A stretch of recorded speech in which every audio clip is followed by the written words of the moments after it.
Stage 1. The beginning. The stench hits you before you even push open the heavy wooden door. Rotting apples, old copper, and soiled linens. You step inside the dim room. A woman lies on a straw bed, coughing up black blood.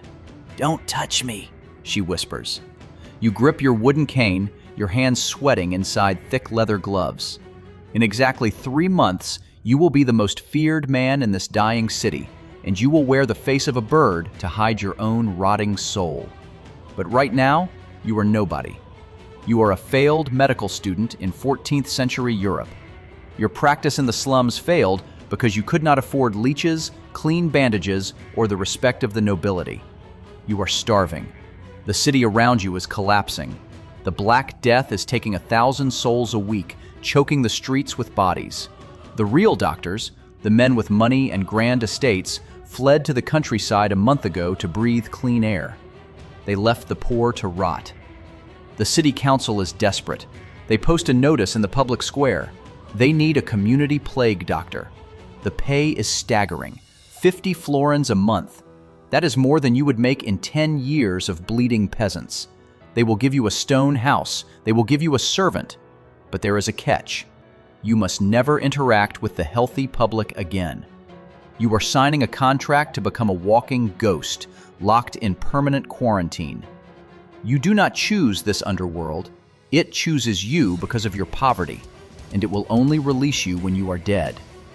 You sign the parchment. The ink is still wet when they hand you the uniform.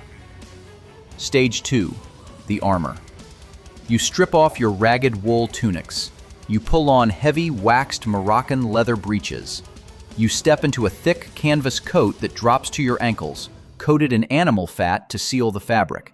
It is suffocatingly hot. It does not breathe. That is the point. The infected fleas must not find a single patch of warm skin. You pull the wide-brimmed black hat over your head, signaling your grim profession to anyone looking out a window. Then comes the mask. The beak is half a foot long and rigid. You stuff the tip with dried flowers, crushed rose petals, mint, camphor, and cloves. The medical theory is that the plague spreads through miasma, corrupted air. The sweet smells are supposed to filter the death before it reaches your lungs. You strap the heavy leather mask over your face. The glass eye holes instantly distort your vision, fogging with your own body heat. Your breath echoes inside the cone. It sounds like a dying animal. You pick up your long wooden cane. You step out into the street. Silence drops over the alleyway like an anvil. The few healthy people outside cross themselves and press their faces against the brick walls. Mothers violently pull their children indoors. You are no longer a man. You are the angel of death. And you are terrified. Stage 3. The daily harvest. Your daily reality becomes an endless march of unimaginable horrors. You wake at dawn and walk the cobblestone streets, listening for the bells of the corpse carts. You do not need to knock on the doors. The screaming tells you exactly where to go. You enter a wealthy merchant's house. You use your wooden cane to examine the patient, keeping your distance so the poisoned air does not touch you. You lift the velvet blankets with the tip of the stick. You find the buboes. Swollen black lymph nodes the size of rotten apples bulge from his neck and groin. You open your leather medical bag and pull out a steel scalpel. "Hold him down," you tell the weeping wife. You slice the swelling open. Black pus and corrupted blood erupt across the sheets. The smell instantly overpowers the camphor and cloves inside your beak. You press a red-hot iron directly into the wound to cauterize the flesh. The merchant passes out from the shock. You apply a thick poultice of mustard seed, crushed garlic, and dried toad. You know it will not work. By tomorrow morning, he will be dead in this exact bed. You do this 20 times a day. You endure the suffocating heat of the leather coat, the constant terror of a single flea bite, and the agonizing wailing of fresh widows. You gain nothing but a heavy coin purse and a permanent stench that refuses to wash away. And then things begin to go wrong. Stage 4. The corruption. The city is drowning in corpses, and you are the only official authority still walking inside the infected districts. The panic is total. You realize something dark about human desperation. The dying will give you absolutely anything for a single drop of hope. You stop just lancing buboes. You stop being a doctor. You become a broker for the dying. You begin selling fake cures you mix in your kitchen, powdered earthworms, crushed emeralds dissolved in cheap wine. You charge ruinous, impossible fees. When a wealthy aristocrat is gasping his final breaths, the family drops to their knees. "Save him," they beg. "It will cost you the estate," you answer through the leather beak. They sign the deed without reading it. You are becoming incredibly rich. You are legally required to witness wills, and you quietly take a mandatory cut of every inheritance.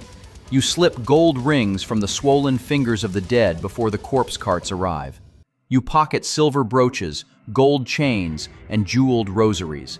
You are a doctor by title, but a scavenger by trade. You tell yourself it does not matter.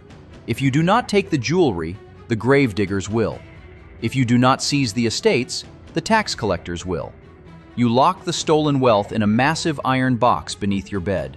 You are no longer starving in the slums. You are powerful. You have built a criminal empire out of a public health catastrophe. Stage 5, the isolation. None of it matters, because something worse is coming. Your fortune means nothing. You have chests overflowing with gold florins, but you cannot spend a single coin. The city guards forbid you from entering the clean markets. You cannot go to taverns. You cannot touch another human being. You live inside permanent, government-mandated quarantine. Everyone hates you. The healthy despise you because your presence means the plague has arrived. The dying hate you because your treatments are torture and save no one. Your greed slowly transforms into crushing paranoia. You sit alone in your stone house at midnight, surrounded by stolen silver goblets, drinking sour wine.